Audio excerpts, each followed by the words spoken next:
నమస్కారం ఘంటారావానికి స్వాగతం. ముందుగా ప్రధానాంశాలు. ప్రజాప్రతినిధుల నేరాల స్థితిగతులపై సుప్రీంకు అమికస్ క్యూరీ నివేదిక. సిబిఐ కోర్టుల్లో 151 కేసులు పెండింగ్లో ఉన్నాయని వెల్లడి. విశాఖ ఉక్కు ప్రైవేటీకరణకు వ్యతిరేకంగా కార్మిక ఉద్యమం. ఈ నెల 29న 10,000 మందితో మానవహారం.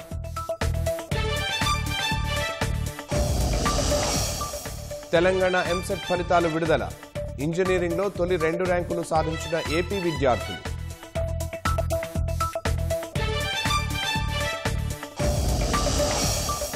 ప్రభుత్వ రంగ బ్యాంకర్లతో నిర్మలా సీతారామన్ భేటీ.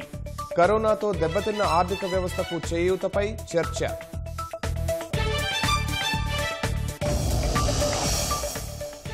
డెల్టా వేరియంట్తో 300 రెట్లు అధికంగా వైరల్ లోడ్. దక్షిణ కొరియా అధ్యయనంలో వెల్లడి.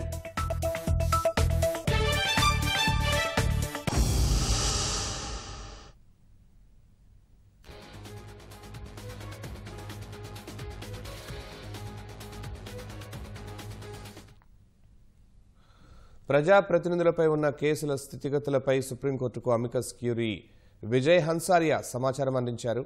మనీ లాండరింగ్ కేసులో 51 మంది ఎంపీలు నిందితులుగా ఉన్నట్లు నివేదిక అందించారు.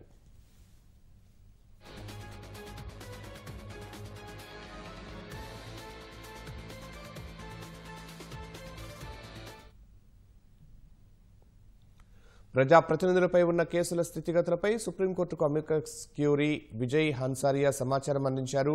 మనీ లాండరింగ్ కేసులో 51 మంది ఎంపీలు నిందితులుగా ఉన్నట్లు నివేదిక అందించారు.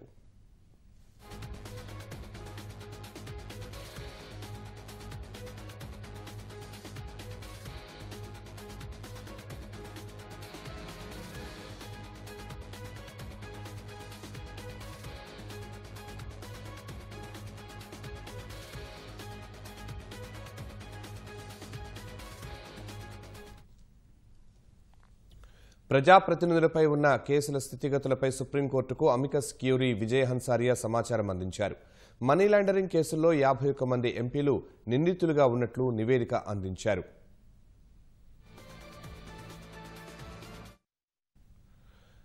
నిందితులుగా 71 మంది ఎమ్మెల్యేలు, ఎమ్మెల్సీలు ఉన్నారని అమికస్ క్యూరీ నివేదికలో పేర్కొన్నారు.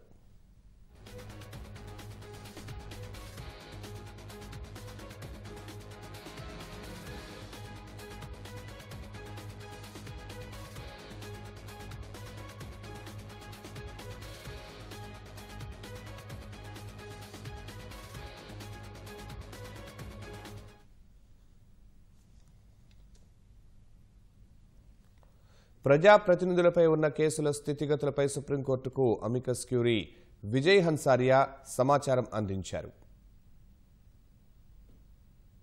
నిందితులుగా 71 మంది ఎమ్మెల్యేలు, ఎమ్మెల్సీలు ఉన్నారని అమికస్ క్యూరీ నివేదికలో పేర్కొన్నారు.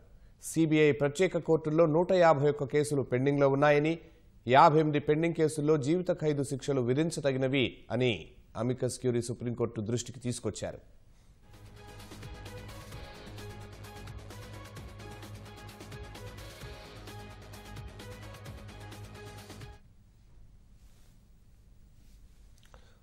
మానవ వనరుల కొరత ప్రధాన సమస్య అన్న సిజేఐ జస్టిస్ ఎన్వి రమణ పరిస్థితులు ఇప్పుడిప్పుడే చక్కబడుతున్నాయన్నారు. కుదిరితే ప్రత్యేక కోర్టుల ఏర్పాటుపై హైకోర్టులకు సూచనలు చేస్తామన్నారు.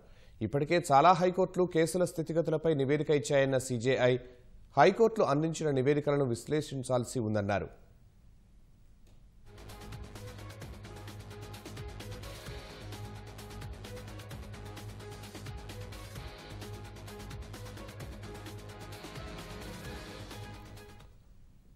ప్రజాప్రతినిధులపై ఉన్న కేసుల స్థితిగతులపై సుప్రీంకోర్టుకు అమికస్ క్యూరీ విజయ్ హన్సారియా సమాచారం అందించారు.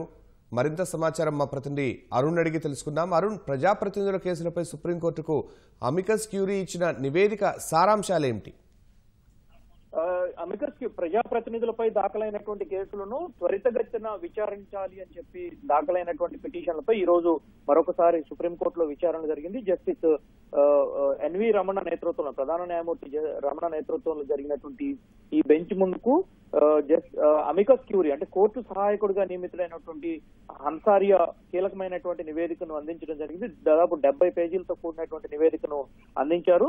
సిబిఐకి సంబంధించి, ఎన్ఫోర్స్మెంట్ డైరెక్టరేట్ కి సంబంధించినటువంటి 2 ప్రధానమైనటువంటి ఇన్వెస్టిగేషన్ ఏజెన్సీలు, వీటితో పాటుగా ఒక 5 కేసులకు సంబంధించి, ఎన్ఐఏ కేసులకు సంబంధించినటువంటి మొత్తం వివరాలన్నింటినీ కూడా కోర్టుకు సమర్పించడం జరిగింది. దీని ప్రకారం చూసుకుంటే సిబిఐ కోర్టులో పెండింగ్ లో ఉన్నటువంటి అంశాలు, సిబిఐకి సంబంధించి విచారణ జరుగుతున్నది, ఇప్పటి వరకు అసలు విచారణ కూడా ప్రారంభం కాని మొత్తం జాబితాను అందించడం జరిగింది. కొన్ని కేసులు 1999, 98కి సంబంధించినటువంటి కేసులు కూడా ఇప్పటి వరకు కొన్ని కేసుల్లో కనీసం ఛార్జ్ షీట్ ఫైల్ చేయలేదు, దానికి సంబంధించి ఛార్జెస్ ఫ్రేమ్ చేయలేదు అని చెప్పి జస్టిస్ ఎన్వి రమణ కొన్ని కీలకమైనటువంటి వ్యాఖ్యలు చేశారు.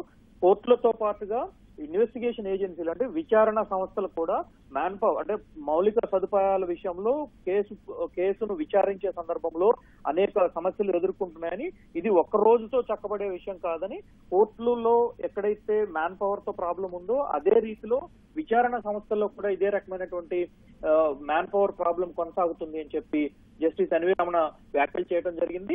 ఇదే సందర్భంలో కేంద్ర ప్రభుత్వం అందించినటువంటి నివేదిక మీద, కేంద్ర ప్రభుత్వం ఇచ్చినటువంటి నివేదిక పైన ఆయన తీవ్రమైనటువంటి అసంతృప్తిని వ్యక్తం చేయడం జరిగింది. ఇది ఏమాత్రం సబబుగా లేదు, ఇది ఆశించిన స్థాయిలో కేంద్ర ప్రభుత్వం నుంచి తమ స్పందన కనిపించట్లేదు అని కూడా కీలకమైనటువంటి వ్యాఖ్యలు చేయడం జరిగింది. అదే సందర్భంలో హన్సారియా ఇచ్చినటువంటి నివేదికతో పాటుగా సిబిఐ, ఈడీ 2 విచారణ సంస్థలు కూడా సీల్డ్ కవర్ లో సుప్రీంకోర్టుకు నివేదికలు అందించడం జరిగింది.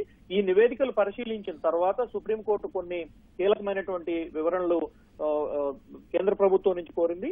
సిబిఐ కానీ, ఈడీ కానీ ఎంత మ్యాన్ పవర్, ఎంత మానవ వనరులు అవసరం అవుతాయి విచారణ త్వరితగతిన, ఒక్కొక్క కేసును త్వరితగతిన విచారణ పూర్తి చేయడానికి, అంటే ఇప్పుడు పెండింగ్ లో ఉన్నటువంటి కేసులు విచారణ పూర్తి చేయడానికి ఎంత సమయం పడుతుంది, ఎంత మ్యాన్ పవర్ అవసరం అవుతుంది, దీని విషయంలో 2 విచారణ సంస్థలు ఏమనుకుంటున్నాయి, ఏ విధంగా ఫీల్ అవుతున్నాయి అనేటువంటి విషయాలన్నింటినీ కోర్టుకు చెప్పాలని చెప్పి జస్టిస్ ఎన్వి రమణ కేంద్ర ప్రభుత్వానికి సంబంధించినటువంటి న్యాయవాదిని ఆదేశించడం జరిగింది. దీనిపైన జస్టిస్ తుషార్ మెహతా కేంద్ర ప్రభుత్వం నుంచి స్పందిస్తూ 2 సంస్థలకు సంబంధించినటువంటి డైరెక్టర్ల స్థాయి అధికారులతో తాను త్వరలో ఒక సమావేశం నిర్వహించబోతున్నానని, దాంట్లో అన్ని విషయాలు చర్చించి పూర్తి స్థాయిలో నివేదికను సుప్రీంకోర్టుకు అందించనున్నట్లుగా చెప్పడం జరిగింది. మొత్తం మీద చూసుకుంటే ఈ మధ్య కాలంలో వచ్చినటువంటి మరొక విషయం పైన కూడా Supreme Court CJ justice NV Ramana కీలకమైనటువంటి వ్యాఖ్యలు చేశారు.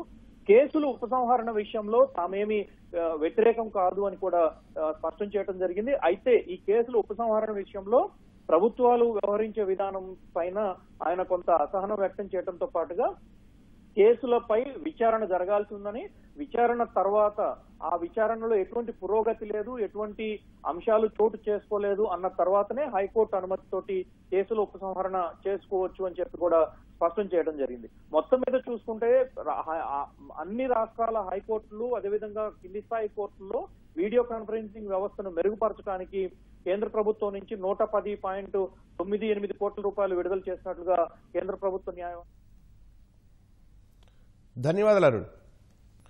ప్రకాశం జిల్లాలో జరిగిన ఘోర ప్రమాదం పెళ్లింట పెను విషాదం నింపింది. పెళ్లి కుమార్తెతో కలిసి కళ్యాణ మంటపానికి వెళుతున్న వాహనంలో నుంచి జారిపడి 4 మృతి చెందడం ఆ కుటుంబానికి అంతులేని రోదనలు మిగిల్చింది.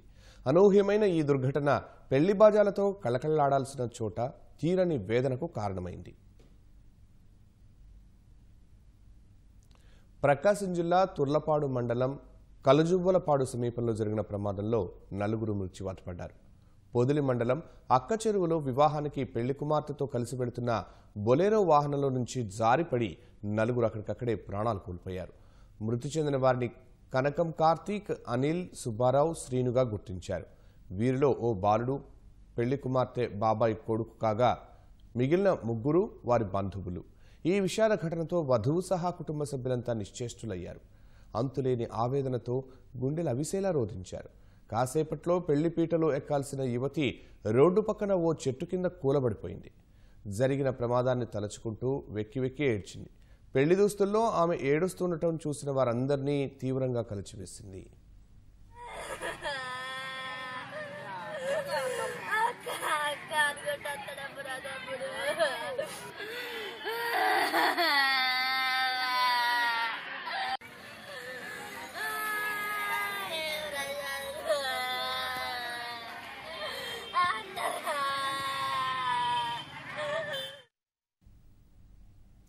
ప్రమాదంలో చనిపోయిన నలుగురి మృతదేహాలను మార్కాపురం ప్రభుత్వ ఆసుపత్రికి తరలించారు. అక్కడికి చేరుకున్న పెళ్లింటి వారు, బంధువులంతా విగత జీవుల్లా పడి ఉన్న వారిని చూసి గుండెల బాదుకుంటూ రోధించారు.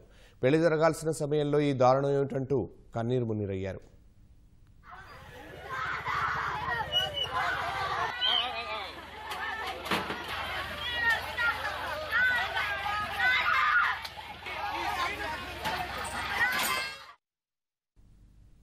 పెద్దారవీడు మండలం సోమేపల్లికి చెందిన యువతికి పొదిలి మండలం అక్కచెరువుకు చెందిన యువకుడితో వివాహం కుదిరింది. ఈ ఉదయం 11 గంటలకు పెళ్లి ముహూర్తంగా నిర్ణయించారు. ఇందులో ఉదయాన్నే సోమేపల్లి నుంచి బయలుదేరిన బొలేరో వాహనంలో పెళ్లి కుమార్తె సహా దాదాపు 20 మందికి పైగా ఎక్కారు. వాహనంలో వెనుక వైపు డోర్లు తెరిచి చైన్లతో కట్టేశాక వీలైనంత ఎక్కువ మంది అక్కడ కూర్చున్నారు. సాఫీగా సాగుతున్న ప్రయాణంలో కాలుజువలపాడు బ్రిడ్జి వద్ద అనూహ్యంగా వాహనం వెనుక కట్టేసిన చైన్లు తెగిపోయాయి. అక్కడే కూర్చున్న నలుగురు వేగంగా వెడుతున్న వాహనంలో నుంచి ఒక్కసారిగా కింద పడిపోయారు. తీవ్ర గాయాలతో ప్రాణాలు కోల్పోయారు.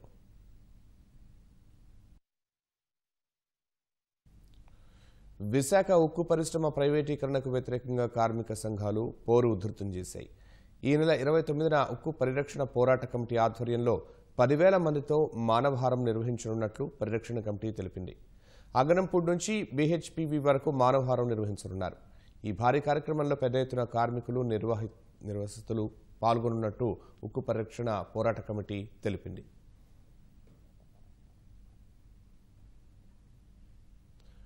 గుంటూరు జిల్లా అమరావతి మండలం పెద్దమద్దూరులో దేవాదాయ శాఖ ఆలయం కూల్చివేత వివాదానికి దారితీసింది. పురాతన శివాలయం స్థానంలో కొత్త ఆలయం నిర్మించడానికి గ్రామ కమిటీ నిర్ణయించింది.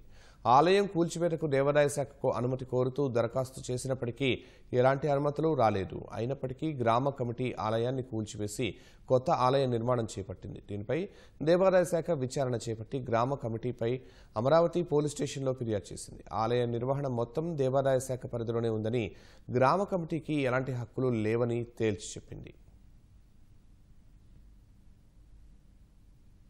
అనాథరైజ్డ్ కమిటీగా ఏర్పడి గ్రామస్తులందరికీ ఇంటిమేట్ చేయకుండా దీన్ని ఇలా పడగొట్టడం జరిగింది. ఇది ఎండోమెంట్స్లో ఉన్నది. దీనికి 12 ఎకరాల మాన్యం ఉన్నది. అంటే ఈ గుడి దేనికి పడగొట్టారు? ఇక్కడ ఈ గుడిని డెవలప్ చేయడం కోసమే పడగొట్టారు. కానీ దీన్ని అనాథరైజ్డ్గా ఎటు పడితే అటు దిశలో మార్చి కడతంటే ప్లేస్ మారిస్తే ఇది చాలా సెంటిమెంట్తో కూడిన గుడి అండి. అందులో గ్రామంలో ఊరు మధ్యలో ఉంది. ఏ ఇంటి మీద దీని ఎఫెక్ట్ పడకూడదు. గుడి డెవలప్ చేయటం మంచిదేను. ఆ ఎండోమెంట్స్ వారు కానీ మరి ఇటు వాస్తు సిద్ధాంతులు కానీ ప్లానింగ్ చేసి దీన్ని ఒక సిస్టమ్స్ ప్రకారం చేయాలనేది మా విన్నపం. వీళ్ళు ఈ కమిటీ వాళ్ళు మమ్మల్ని నమ్మించారు. మేమందరి దగ్గర పర్మిషన్ తీసుకొని మేము కమిటీగా చేయలేమని. అదంతా నిన్న మేము ఎండోమెంట్ ఆఫీసర్ గారి దగ్గరికి వెళ్తే మాకేం చెప్పలేదు. అటపడేయటం ఏందని చెప్పని వాళ్ళు వచ్చారు. ఇక్కడికి వచ్చి ఈ అమరావతి ఈఓని కింద వర్క్ ఇన్స్పెక్టర్ వాళ్ళిద్దరిని సస్పెండ్ చేయడం జరిగింది. ఎవరు ఊళ్ళో అనుమతి లేకుండా ఇక్కడ గుడి పడేసి కట్టాలని గుడి పడేశాడు. పడేసి ఎవరు అనుమతి లేకుండా వాళ్ళు ఇష్టం వచ్చినట్టు కడుతున్నారు. ఇక్కడ 200 సంవత్సరాల నాడు ఉన్న చెట్టు, వేప చెట్టు కూడా కొట్టకూడదంటే కొట్టి కూడా దాన్ని వెళ్ళిచ్చారు బజార్లోకి. రేషన్ కార్డు, ఆధార్ అనుసంధాన ప్రక్రియ ప్రహసనంలా మారింది. ఆధార్ అప్డేట్ కోసం ప్రజలు రాత్రింబవళ్లు కేంద్రాల వద్ద పడిగాపులు కాస్తున్నారు. పశ్చిమ గోదావరి జిల్లా తణుకులో ప్రధాన తపాలా కార్యాలయం ఎదుట అర్ధరాత్రి నుంచే వచ్చి టోకెన్ల కోసం ఎదురు చూస్తున్నారు. వందల సంఖ్యలో ప్రజలు వస్తున్నా ఉదయం కేవలం కొంతమందికి మాత్రమే టోకెన్లు దక్కుతున్నాయి. ఆధార్ అనుసంధానం చేయకుంటే ప్రభుత్వ సంక్షేమ పథకాలు నిలిచిపోతాయని వాలంటీర్లు ఒత్తిడి చేస్తున్నారని ప్రజలు వాపోతున్నారు.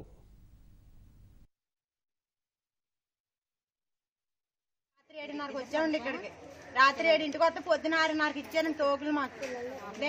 రాత్రి తెల్లవారు పిల్లల్ని వదిలేసుకొని సంసారాలు వదిలేసుకొని ఇక్కడ ఏంటంటే గుమ్మలు కాడ గేట్లు కాడ పడుకున్నాండి. మాకు ఏంటంటే తిప్పలేంటి పిల్లలు టమాటాలని కోటలోని తీసేస్తారంట.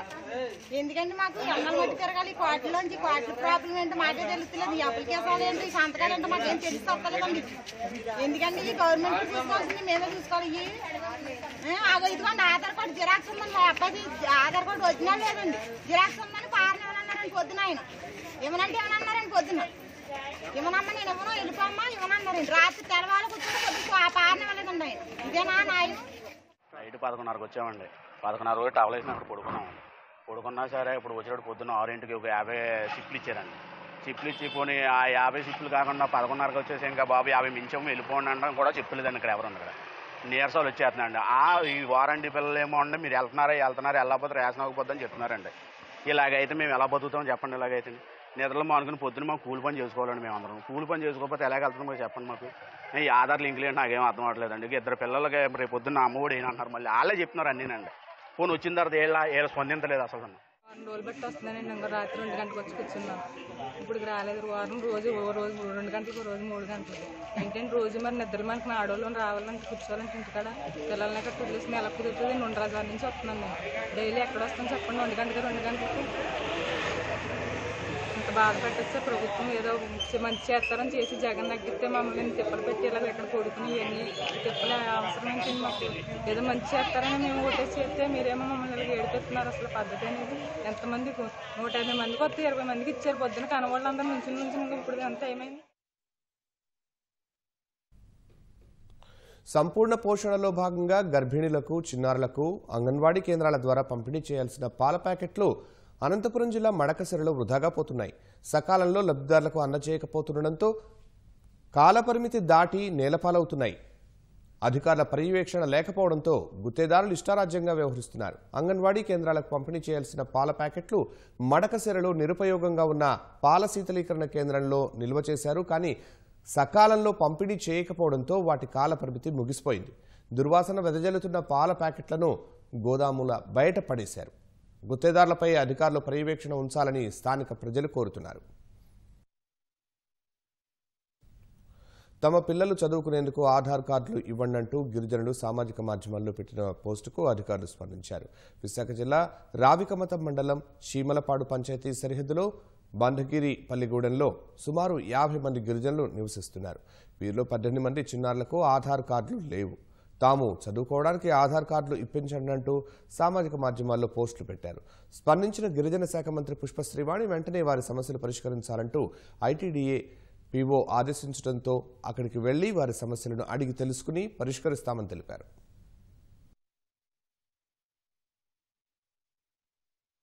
ఎవరికి ఆధార్ లేదు కాబట్టి పిల్లలకి వారికి ఈకేవైసీకి సంబంధించి మినిమం కార్డ్స్ ఏవైనా ఉండాలి.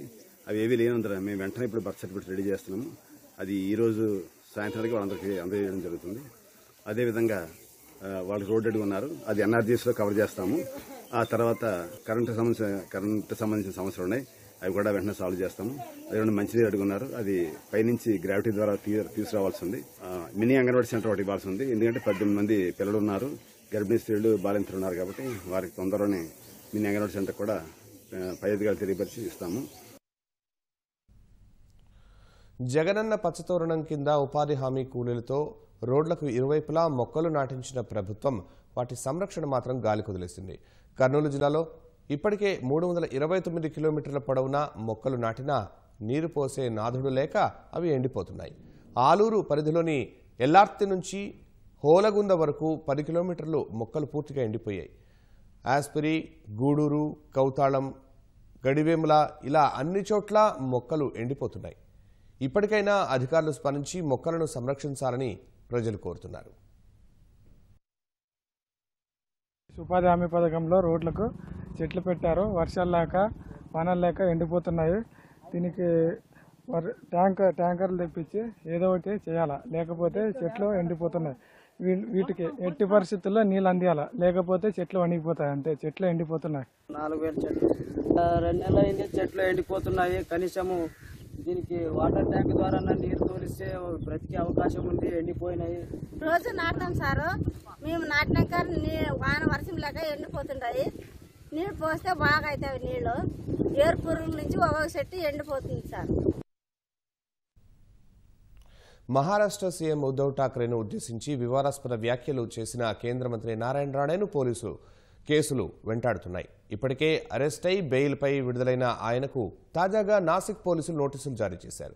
వచ్చే నెల 2న విచారణకు హాజరు కావాలని నోటీసుల్లో పేర్కొన్నారు. దేశానికి ఏ సంవత్సరం స్వాతంత్ర్యం వచ్చిందో అడిగి తెలుసుకున్న సీఎంను చెంప చెల్లుమనిపించేవాడినంటూ కేంద్ర మంత్రి రాణే చేసిన వ్యాఖ్యలు తీవ్ర దుమారం రేపాయి. కేంద్ర మంత్రి వ్యాఖ్యలు శాంతి భద్రతలకు విఘాతం కలిగించేలా ఉన్నాయంటూ శివసేన శ్రేణులు నాసిక్ సహా పలు ప్రాంతాల్లో పోలీసులకు ఫిర్యాదు చేశాయి.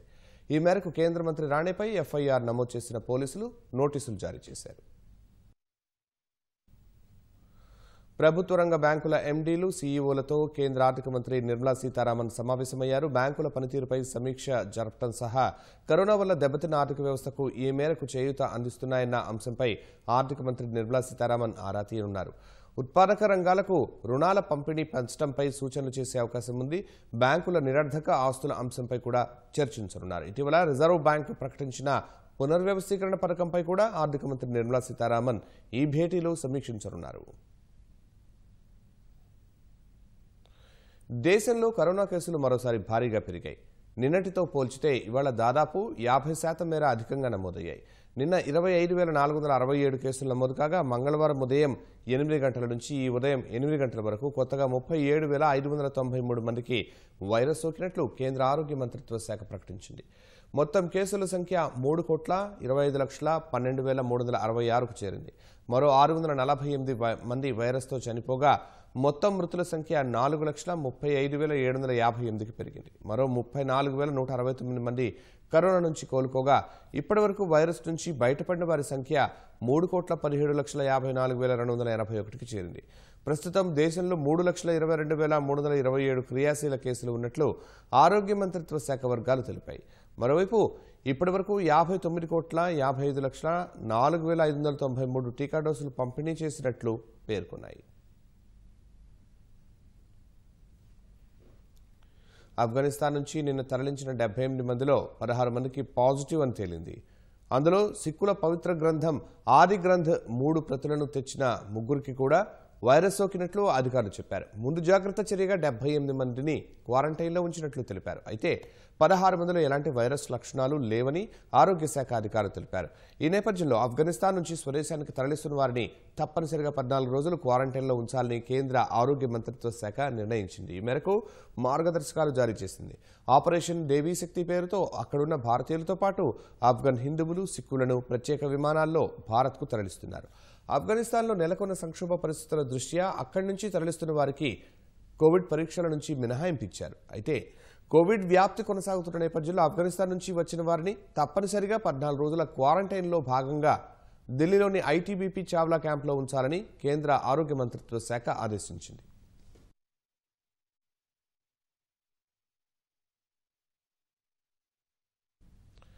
మొదటి రకం కోవిడ్తో పోల్చితే డెల్టా వేరియంట్ సోకిన వారిలో వైరస్ లోడ్ 300 రెట్లు అధికంగా ఉన్నట్లు పరిశోధనలు వెల్లడిస్తున్నాయి. దక్షిణ కొరియాలో జరిపిన అధ్యయనంలో ఈ విషయం వెల్లడైంది. అయితే రోజులు గడిచే కొద్దీ వైరస్ లోడ్ తగ్గుతుందని పేర్కొంది. వైరస్ సోకిన 10 రోజుల తర్వాత ఇతర వేరియంట్ల స్థాయికి వైరల్ లోడ్ తగ్గుతుందని పరిశోధకులు గుర్తించారు. డెల్టా వేరియంట్ సోకిన 1848 మందిని, ఇతర వేరియంట్ల బారిన పడిన 22,106 మందిలో వైరల్ లోడ్ను పోల్చుతూ దక్షిణ కొరియా రోగ నియంత్రణ నివారణ సంస్థ అధ్యయనం చేపట్టింది. వైరస్ లోడు అధికంగా ఉండటం వల్లనే డెల్టా వేరియంట్ వేగంగా వ్యాప్తి చెందుతున్నట్లు కొరియా ఆరోగ్య శాఖ వర్గాలు తెలిపాయి. అయినప్పటికీ మొదటి రకం కోవిడ్ కంటే 2 రెట్లు, ఆల్ఫా వేరియంట్తో పోల్చితే 1.6 రెట్లు ఎక్కువగా డెల్టా వేరియంట్ వ్యాప్తి ఉంటుందని కొరియా ఆరోగ్య శాఖ పేర్కొంది.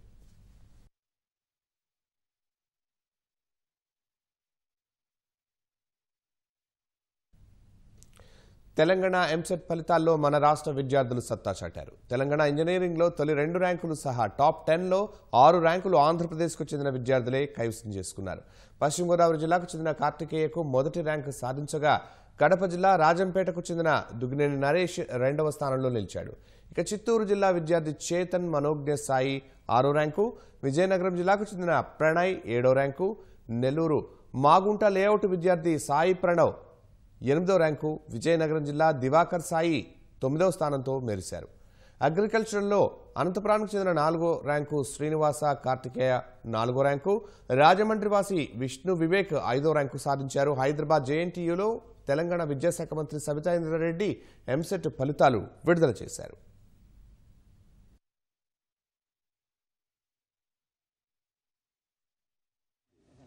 Rank number 1 Satya Karthikeya, hall ticket number 2125T04055, west Godavari, Andhra Pradesh అండి. First rank. Second rank Duggineni Venkata Pranesh, Rajampet, Kadapa అండి, సెకండ్ ర్యాంక్.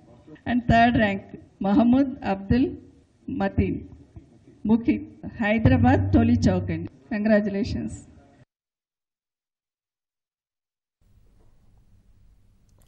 అనంతపురం జిల్లా నార్పల మండలం గూగూడు గ్రామ శివారులో ఆటో అదుపు తప్పి చెట్టును ఢీకొన్న ఘటనలో మహిళ మృతి చెందింది. డ్రైవర్ తన తల్లి లక్ష్మితో కలిసి ఆటోలో ప్రయాణిస్తూ ఉండగా అదుపు తప్పి చెట్టును ఢీకొట్టింది. ఈ ఘటనలో తల్లి లక్ష్మి మృతి చెందగా డ్రైవర్కు తీవ్ర గాయాలయ్యాయి.